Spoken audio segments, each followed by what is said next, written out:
क्या आप जानते हैं कि मार्वल के बड़े बड़े जो रोल्स थे, बड़े बड़े जो कैरेक्टर्स थे, उनके लिए बड़े बड़े एक्टर्स को अप्रोच करा गया, लेकिन वो एक्टर्स ने उनसे रिजेक्ट कर दिया, उस रोल को रिजेक्ट कर दिया। और वो एक्टर्स कौन हैं और वो रोल्स कौन कौन से हैं, आज की वीडियो में हम आपको वो रोल्स और वो एक्टर्स को दिखाएंगे जिनको अप्रोच किया गया मार्वल के द्वारा और उन्होंने उसे रिजेक्ट किया। तो आइए वीडियो स्टार्ट करते हैं। सबसे पहले नंबर पे हम एआई से जो है बता रहा है कि एआई बता रहा है टॉम क्रूज़ आयरन मैन के लिए अप्रोच करा गया था टॉम क्रूज़ को। मार्वल ने पहले टॉम क्रूज़ को अप्रोच किया था टोनी स्टार्क के लिए, पर उन्होंने स्क्रिप्ट वीक बताकर मना कर दिया। यानी कि उन्होंने बताया कि स्क्रिप्ट इतनी मजबूत, इतनी ज़्यादा स्ट्रॉन्ग और बड़ी फिल्म नहीं है, तो उन्होंने रिजेक्ट कर दिया। बाद में आरडीजे ने रोल को आइकॉनिक बना दिया, उनको करा गया कास्ट। सेकंड नंबर पर आती हैं, सेकंड नंबर पर एआई बता रहा है कि एमिली ब्लंट, इन्होंने ब्लैक विडो और पैगी कार्टर, इनका रोल इन्हें अप्रोच किया गया था मार्वल द्वारा और इन्होंने रिजेक्ट कर दिया। एमिली को ब्लैक विडो का रोल आयरन मैन 2 के टाइम ऑफर हुआ था, पर शेड्यूल क्लैश होने की वजह से मना कर दिया। यानी कि उनका शेड्यूल क्लैश हो रहा था, उनको कोई और भी प्रोजेक्ट कर रही होंगी तो आयरन मैन नहीं कर पाई। उन्हें पैगी कार्टर का रोल भी मिला था कैप्टन अमेरिका में, यानी कैप्टन अमेरिका के अंदर पैगी कार्टर का रोल भी अप्रोच करा गया, लेकिन फिर से उन्होंने रिजेक्ट कर दिया। तो इनको भी बड़ा रोल ऑफर हुआ था। थर्ड नंबर पर आते हैं, थर्ड नंबर पर एक और बड़ा कैरेक्टर डॉक्टर स्ट्रेंज, और इनको रोल मिला था जोकाइन फोइनिक्स, इनको रोल मिला था डॉक्टर स्ट्रेंज का। मार्वल ने स्टेफन स्ट्रेंज के लिए ऑलमोस्ट फाइनल कर लिया था, यानी इनको बिल्कुल फाइनलाइज कर लिया था, बिल्कुल कास्ट हो चुके थे ये, पर उन्होंने लॉन्ग कॉन्ट्रैक्ट और फ्रेंचाइज प्रेशर की वजह से रिजेक्ट कर दिया। यानी कि वो लंबे समय तक एक ही फ्रेंचाइज के अंदर नहीं रह सकते थे, क्योंकि जब लॉन्ग कॉन्ट्रैक्ट होता है, बड़ी जो है कंपनी होती है, बड़ी फ्रेंचाइज होती है, तो उसका प्रेशर भी होता है कि वो उन्हें एक बार कास्ट करेंगे तो लंबा खींचेंगे। बाद में बेनेडिक्ट ने रोल किया और हिट हो गया। चौथे नंबर पर आते हैं एक और बड़ा कैरेक्टर और एक्टर भी बड़ा। चौथे नंबर पर आ रहे हैं डेयरडेविल का रोल प्ले करने वाले मैट डेमन, इन्हें अप्रोच करा गया था डेयरडेविल 2003 जो मूवी आई थी डेयरडेविल, जिसमें बेन एफ्लेक ने रोल करा था डेयरडेविल का। उनका रोल अप्रोच पहले करा गया था मैट डेमन को। इन्होंने डेयरडेविल के लिए मना कर दिया था क्योंकि उन्हें डायरेक्टर पे कॉन्फिडेंस नहीं था, यानी कि जो डायरेक्टर थे उन पर उन्हें कॉन्फिडेंस और विश्वास नहीं था। बाद में बेन एफ्लेक को मिला ये रोल। इसके बाद आती हैं, इनको मल्टीपल रोल्स मिले थे मार्वल के अंदर। मार्वल में इन्होंने 3 बार रोल कॉन्ट्रैक्ट हुआ था, यानी कि मार्वल ने इन्हें 3 बार कॉन्टैक्ट किया। माया हैंसन आयरन मैन 3 के अंदर, क्रिस्टियन पैल्मर डॉक्टर स्ट्रेंज में और होप वैन डेन एंटमैन में।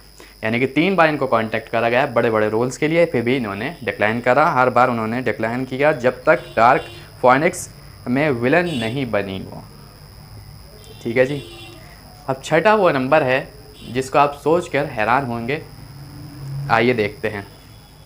ये वो बंदा है और ये वो कैरेक्टर है जिसको सोचकर आप एक बार सोच में पड़ जाएंगे, क्या ये अगर इस रोल में होता तो एक अलग ही मूवी का कैरेक्टर या फिर निकल कर आता। तो यहाँ पर बात हो रही है लियोनार्डो डिकैप्रियो की। इन्हें मिला था स्पाइडरमैन का रोल 2002 की फिल्म के अंदर। सैम रैमी की 2002 स्पाइडरमैन के लिए डिकैप्रियो पहले चॉइस थे, पर उन्होंने सुपर हीरो जेनर को इमेच्योर कहा उस टाइम पर, यानी कि जो सुपर हीरो जेनर था उसको इमेच्योर कहते हुए उन्होंने रिजेक्ट करा। यानी कि पहली मार्वल की चॉइस लियोनार्डो थे।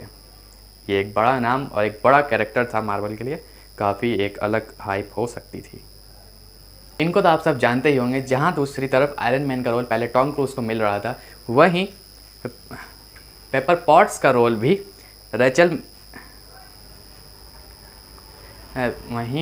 वहीं पेपर पॉट्स का रोल भी रैचल मैक एडम्स को मिल रहा था। यानी कि दोनों कैरेक्टर दोनों कैरेक्टर आयरन मैन मूवी के दोनों बड़े कैरेक्टर पहले किसी और को फाइनलाइज करा जा रहा था, पहले किसी और को कांटेक्ट किया जा रहा था, बाद में वो किसी और को मिला और आइकॉनिक हो गए। अच्छा, यहाँ पर बता दें हम, आयरन मैन में पेपर पॉट्स का रोल ऑफर हुआ था पर उन्होंने रिजेक्ट किया। बाद में डॉक्टर स्ट्रेंज में क्रिस्टियन पाल्मर बनी। इन्हें पहले पेपर का रोल मिला था और ये काफ़ी आइकॉनिक हो सकता था, और ये भी मुझे लगता है कि काफ़ी ज़्यादा परफेक्ट हो सकती थी। जब स्पाइडरमैन का रिबूट करा गया द अमेजिंग स्पाइडरमैन 2 के बाद, उसके बाद हो रही थी स्पाइडरमैन के लिए ऑडिशंस, और उसमें टॉम हॉलैंड ने तो बाजी मार ली, लेकिन उनके साथ साथ ऑडिशन हुआ था, कौन गया, ऑडिशन हुआ था टिमोथी चैलमेट। इनका भी ऑडिशन हुआ था स्पाइडरमैन के लिए। चैलमेट ने स्पाइडरमैन के लिए ऑडिशन दिया था, पर उन्होंने खुद मना कर दिया, मतलब खुद ही मना कर दिया जब रियलाइज़ किया कि ये प्रेशर रोल है, यानी कि बहुत ज़्यादा प्रेशर वाला रोल है, स्ट्रॉन्ग रोल है, और वो शायद नहीं कर पाएंगे, इसलिए उन्होंने मना कर दिया स्पाइडरमैन के रोल के लिए। यानी कि पहले जो टॉबे का स्पाइडरमैन था उसको पहले अप्रोच करा जा रहा था लियोनार्डो के लिए, फिर टॉम हॉलैंड का जो स्पाइडरमैन था उसे अप्रोच करा जा रहा था चैलमेट। अगली बारी आती है थॉर के फादर की, यानी कि इनका रोल पहले मिल रहा था ऑडिन का, मतलब ऑडिन का रोल पहले मिल रहा था मेल गिब्सन को। तो मेल गिब्सन को ऑडिन का रोल मिल रहा था, गिब्सन को ऑडिन का रोल ऑफर हुआ था थॉर में, पर उन्होंने एक्सेप्ट नहीं किया। एंथनी हॉपकिंस ने रोल को लेजेंड बना दिया, यानी कि एआई का कहना है कि उन्होंने बाद में लेजेंड बना दिया, और गिब्सन को ऑडिन का रोल ऑफर हुआ था, इन्होंने एक्सेप्ट ही नहीं करा। चलो जी, कैरेक्टर है, अगला कैरेक्टर है मिस्टर सिनिस्टर। इस कैरेक्टर के लिए अप्रोच करा जा रहा था ब्रायन क्रैनस्टन को। एक्समैन एपोकलिप्स में मिस्टर सिनिस्टर बनने की बात चल रही थी, पर क्रैनस्टन ने डिक्लाइन कर दिया क्योंकि उन्हें ओरिजिनल विलन चाहिए था, मतलब ओरिजिनल विलन चाहिए था, उन्होंने डिक्लाइन कर दिया। चलो जी, मिस्टर सिनिस्टर, इनको तो आप सब जानते ही होंगे, डीसी फैंस तो खासकर जानते होंगे, और मार्वल फैंस इनको जानते होंगे। अगले हम कह रहे हैं जेसन मोमोआ, जिनको ड्रैक्स का रोल मिल रहा था, यानी कि ड्रैक्स द डिस्ट्रॉयर, इनका रोल इन्हें मिल रहा था, मतलब जेसन को इनका रोल मिल रहा था ड्रैक्स द डिस्ट्रॉयर का। मार्वल ने मोमोआ को गार्जियंस को ऑफ द गैलेक्सी के लिए ड्रैक्स ऑफर किया था, पर उन्हें लगा रोल लिमिटेड है। बाद में डीसी में एक्वामैन बनकर सुपर हिट रहे। मोमोआ को लगा कि ये जो है काफ़ी ज़्यादा लिमिटेड, यानी कि शॉर्ट रोल हो सकता है ड्रैक्स का, तो इसलिए उन्होंने नहीं करा।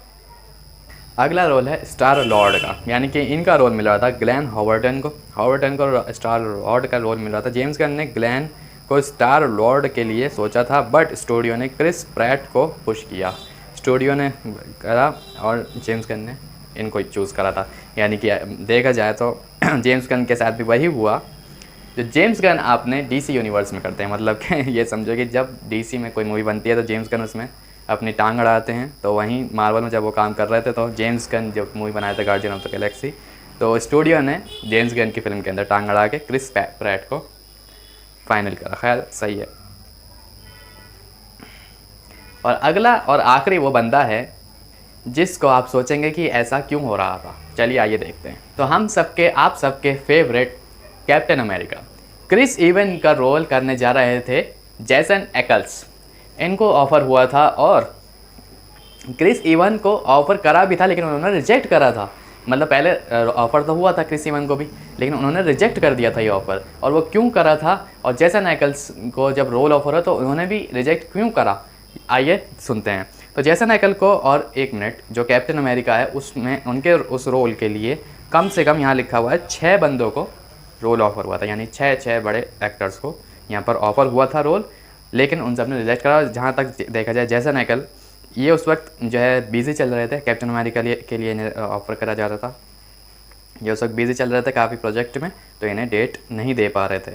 तो फिर वहीं दूसरी तरफ देखा जाए तो क्रिस इवन को ये 3 बार रोल दिया गया। मार्वल ने 3 बार अप्रोच करा क्रिस इवन को, और तीनों बार उन्होंने रोल मना कर दिया। उन्हें फेम और कमिटमेंट से डर लग रहा था। उन्होंने बाद में इंटरव्यू में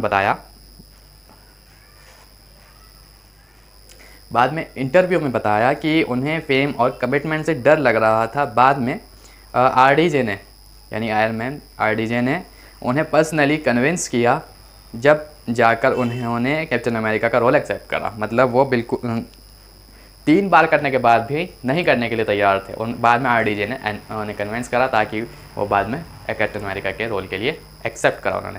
तो यहीं पर हमारी वीडियो एंड होती है। और इतने सारे बड़े बड़े एक्टर्स को आपने देखा कि कितने बड़े बड़े रोल्स मिले, कौन कौन से एक्टर तो आपको नहीं पता थे, और कौन से एक्टर को आप सोचते हो कि यार ये रोल इन्हें करना चाहिए था। तो कमेंट करके ज़रूर बता दीजिए, और हमारी वीडियो को लाइक करके यार सब्सक्राइब ज़रूर कर दिया करो। बहुत ज़्यादा सपोर्ट मिलती है, क्योंकि वीडियो बनाने के लिए हम काफ़ी मेहनत करते हैं, काफ़ी चीज़ें इकट्ठी करते हैं। तो सब्सक्राइब प्लीज़।